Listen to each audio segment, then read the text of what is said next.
तसल्ली से सोचा कि एक्चुअल में सच है। किसी चीज को लेके ऐसे रिग्रेट नहीं करता कि मैं ऐसा इस फेज में कुछ ऐसा मिस करा, क्योंकि नेचुरल सी बात है, मुझे प्रिपेयर करना था तो मैंने अपने दोस्तों को पीछे छोड़ा, मैंने सोशल मीडिया को पीछे छोड़ा, पूर्ण रूप से बंद कर दिया, अपने आप को एक्सक्लूड कर दिया इन सब चीजों से। एक ये पूरा प्रोसेस है और प्रोसेस में उतार चढ़ाव आने ही आने हैं। शायद आज अगर मुझे सफलता नहीं मिलती तो मैं अगली दिन से अपने अटेम्प्ट के नेक्स्ट अटेम्प्ट के लिए शायद तैयारी कर रहा होता। तो अनुज, घर पर बात हो गई, पेरेंट्स ने सबसे पहले किसको बताया आपने?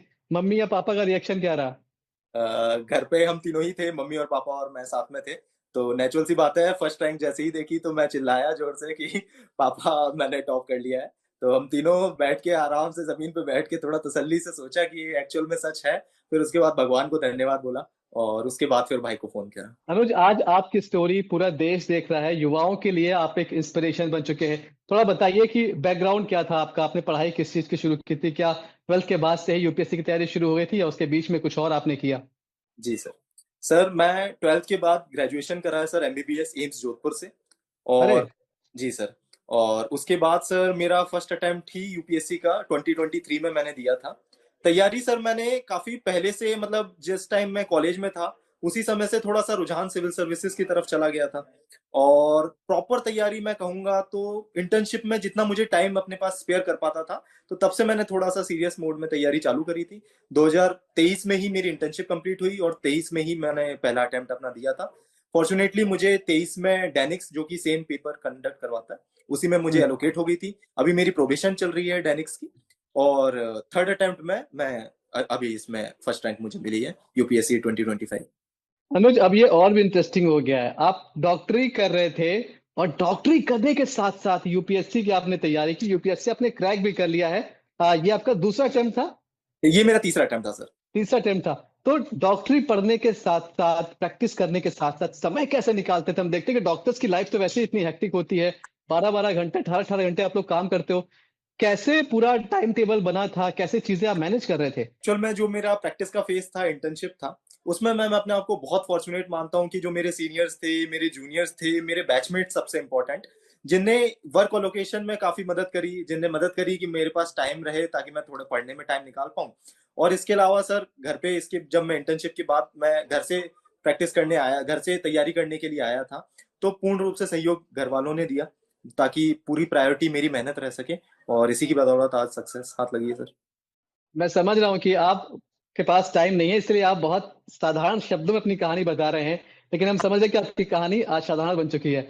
मुझे जानना है कि आप कितने बजे उठते थे, कितने घंटे की पढ़ाई होती थी, और कितना सोना, कितने त्याग किए आपने? कभी पार्टीज में गए कि नहीं गए, या फिर फैमिली फंक्शन ज्वाइन किए नहीं किए? इस बीच कितना डेडिकेशन है सब चीजों के लिए, और कितने घंटे आप पढ़ाई करते थे?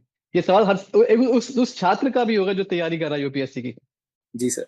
सर मैं अगर सच बताऊं तो मेरा हमेशा से, अगर मैं किसी कॉम्पिटिटिव एग्जाम को अप्रोच करता हूं तो डिसिप्लिन हमेशा टॉप प्रायोरिटी रहती है। तो अगर मैं अपने फर्स्ट अटेम्प्ट की बताऊं, जो कि मैं बहुत सीरियसली दिया था, जो कि एक्चुअल में मेरा फंडामेंटल्स को स्ट्रॉन्ग कर पाया, तो उस फर्स्ट अटेम्प्ट में मैंने डिसिप्लिन पे काफी ज्यादा फोकस करा था। एज सच, मतलब एक उठने का रूटीन फिक्स था, क्योंकि मैं सुबह 6 बजे उठना प्रेफर करता था और रात में 11 साढ़े 11 तक सो जाना प्रेफर करता था। घंटों का मैंने मतलब एक काउंट तो नहीं रखा, बट फिर भी अगर मैं सोचना चाहूँ तो तकरीबन एवरेज में 8 से 9 घंटे मैं पढ़ने का ट्राई करता था। बट सर ये कहानी पूरी तरह से फ्लिप हो जाती, क्योंकि फर्स्ट अटेम्प्ट के बाद मैं सर्विसेज ज्वाइन कर ली थी मैंने। और हाँ। सर्विसेज ज्वाइन करने के बाद काफी डायनेमिक्स चेंज हो गए थे। तो उसमें फिर जो आप बात कर रहे हैं पार्टीज का, फन का, वो एंगल भी काफी ज्यादा इंक्लूड हो चुका था। तो वो जो थर्ड अटेम्प्ट जिसमें अभी मुझे फर्स्ट रैंक मिली है, तो वो एक आयरनी है कि फर्स्ट अटेम्प्ट मैंने सबसे ज्यादा डिसिप्लिन हार्डवर्क करा था, तो उसमें मुझे इतनी ज्यादा नहीं मिली थी। लेकिन इस अटेम्प्ट में, जिसमें मैंने थोड़े से मजे भी इंक्लूड करे, जिसमें मेरे दोस्त भी ज्यादा थे, तो फॉर्चुनेट कहूंगा अपने आप को कि भगवान मेरे साथ रहे और इस अटेम्प्ट में मुझे ये मिला।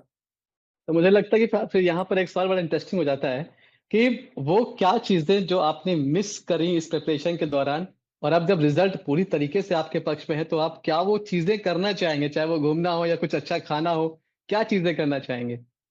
सर मैं किसी चीज को लेके ऐसे रिग्रेट नहीं करता कि मैं ऐसा इस फेज में कुछ ऐसा मिस करा, क्योंकि नेचुरल सी बात है, मुझे प्रिपेयर करना था तो मैंने अपने दोस्तों को पीछे छोड़ा, मैंने सोशल मीडिया को पीछे छोड़ा, पूर्ण रूप से बंद कर दिया, अपने आप को एक्सक्लूड कर दिया इन सब चीजों से। लेकिन at the very same time sir, मेरे पास एक बहुत अच्छा टाइम मिला अपने घर पे रहने का, अपने माँ बाप के साथ ज्यादा टाइम स्पेंड करने का। क्योंकि एक बार जब हम कॉलेज से निकलते हैं, नौकरी ज्वाइन कर लेते हैं, तो हमें टाइम बहुत कम मिल पाता है जिसमें इतना लंबे समय तक हम अपने माँ बाप के साथ रहें। तो वो एक समय मुझे मिला, तो उस चीज के लिए मैं सही बहुत ज्यादा बात है। थैंकफुल हूँ। ना कि मैं इस चीज को रिग्रेट करूं कि मैं कुछ मिस करा मैंने। क्या करते हैं वो लोग? फैमिली के बारे में कुछ बताएं, अपने शहर के बारे में कुछ बताएं। जी सर, मैं रावतभाटा में रहता हूँ, जो कि एक बहुत छोटा सा टाउन है, कोटा के पास पड़ता है, राजस्थान में। मेरे पिताजी, चूंकि रावतभाटा फेमस ही न्यूक्लियर पावर प्लांट के लिए है, तो मेरे जी। पिताजी वहां पे ही एम्प्लॉय हैं। और मेरे पिताजी का नाम श्री कृष्ण बिहारी अग्निहोत्री है। और मेरी माताजी एक गृहिणी है, उनका नाम मंजू अग्निहोत्री है। मेरा एक बड़ा भाई है, अंशुल अग्निहोत्री, वो प्राइवेट कंपनी में भी काम कर रहे हैं। जिस वक्त पर आपने यूपीएससी क्लियर किया है वो जंजीस का दौर उसे कहते हैं। आपके लिए ये अनुभव कैसा रहा? और आप जानते हैं कि एडमिनिस्ट्रेशन में भी आपको अब नई चीजें, बहुत कुछ मिलने वाला है।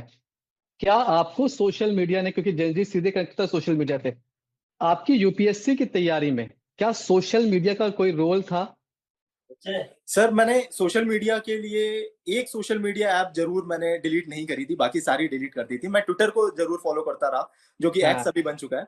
तो मैं एक्स पे जरूर एक्टिव रहना पसंद पसंद करता था, क्योंकि उसमें करंट अफेयर्स और ये सब चीजें मिल जाती थी। अब बड़ा सपना क्या है अनुज? अब आगे जाकर क्या करने वाला है? यूपीएससी तो क्रैक हो ही गया है, लेकिन वो कौन सी चीज जो आपने सोच रखी है कि ये मुझे अपने देश के लिए करनी है, उस शहर के लिए करनी है, उस जिले के लिए करनी है जहां आपकी पोस्टिंग होने वाली है? कुछ ऐसे प्लान्स या ऐसे सपने जो आपने सोच रखे हो? जी सर, बिल्कुल। जो कि हम सभी लोग जो एग्जाम ये देते हैं, एक अपने दिमाग में एक सपना लेकर आते हैं कि वो, मैं नेचुरली इसको एक अपने आंसर में भी हर बार बोलता था कि सिविल सर्विसेज मुझे एक प्लेटफॉर्म देगी इनिशिएटिव लेने का। कई बार जब हम सिविल सर्विसेज से बाहर रहते हैं, तो हमें एक हेल्पलेसनेस महसूस होती है कि हम कुछ अगर समाज के लिए करना भी चाहें, तो शायद हमारे पास उतने रिसोर्सेज नहीं है, चाहे उतनी पावर नहीं है, एक अथॉरिटी नहीं है, लेजिटिमेसी नहीं है, जो कि हम उस चीज को कर सके। तो सिविल सर्विसेज ये मुझे सब हम्म। प्रदान कर सकती है। और मैं इसी को उपयोग में लेते हुए आगे, मेरी प्रायोरिटी वैसे मैं कहना चाहूंगा, क्योंकि मैं एक हेल्थ बैकग्राउंड से आता, तो हेल्थी सोसाइटी और एक स्पोर्टिंग सोसाइटी की तरफ मैं प्रायोरिटी अपनी रखना चाहता हूँ। उन